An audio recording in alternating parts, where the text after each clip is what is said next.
Comment poser une colonne de douche, niveau de difficulté, un marteau. Facile à poser et à raccorder, la colonne de douche offre un équipement complet pour votre plus grand confort. Une installation qui combine douche, douchette et même parfois jet de massage, le tout contrôlé par thermostat. Vous aurez besoin d'une colonne de douche avec ses pattes de fixation, d'un ruban adhésif de masquage, de chevilles adaptées à la nature du mur.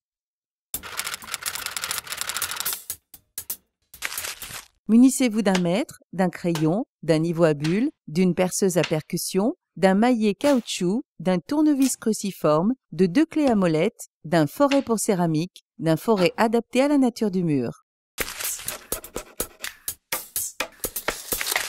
Si les arrivées d'eau chaude et froide de votre future douche ne sont pas équipées de bouchons d'arrêt, commencez par fermer l'alimentation en eau.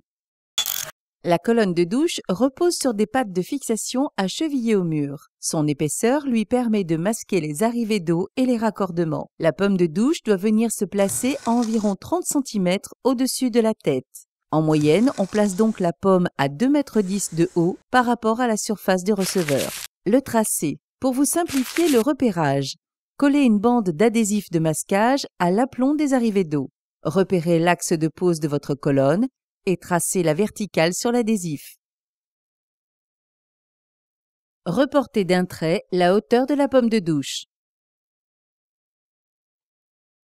Mesurez la distance séparant la pomme de douche de la patte de fixation du haut. Puis l'écart entre les deux pattes de fixation. Reportez les mesures sur l'axe tracé sur l'adhésif. Placez chaque patte sur son trait repère et marquez l'autre point de perçage.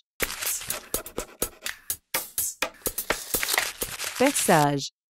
Montez un foret pour céramique de faible diamètre et sans engager le mode percussion, commencez le perçage à vitesse lente. Traversez ainsi l'épaisseur du carrelage et pré-percez tous les trous avec ce foret. Montez ensuite un foret correspondant au diamètre de la cheville et reprenez le perçage pour agrandir les trous. À chaque fois, traversez l'épaisseur du carrelage à vitesse lente, puis poursuivez à vitesse rapide pour percer le mur. Au besoin, engagez la percussion pour finir le perçage. Chevillage. Retirez le ruban adhésif et engagez les chevilles à la main.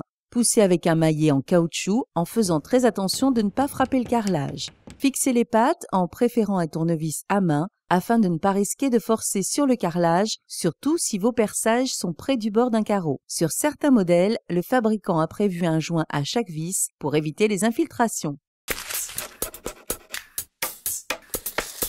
Fixez le support de la douchette à main au côté droit de la colonne.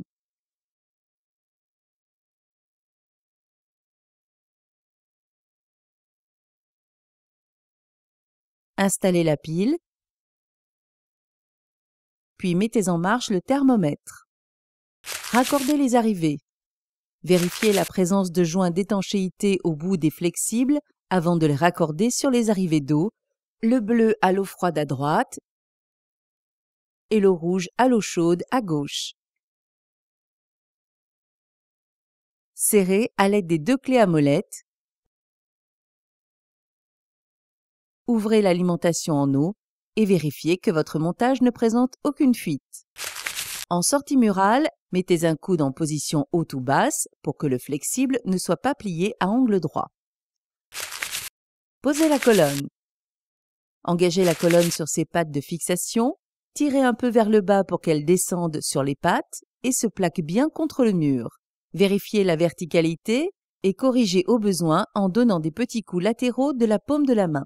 Vérifiez l'installation en manœuvrant le robinet et en basculant la vanne d'inversion sur la douchette. Regardez également si l'affichage du thermomètre fonctionne bien en modifiant le réglage de température. Pensez à manipuler la molette de réglage de température une fois par mois, du plus chaud au plus froid, et 2 ou 3 fois d'affilée pour éviter la fixation du calcaire.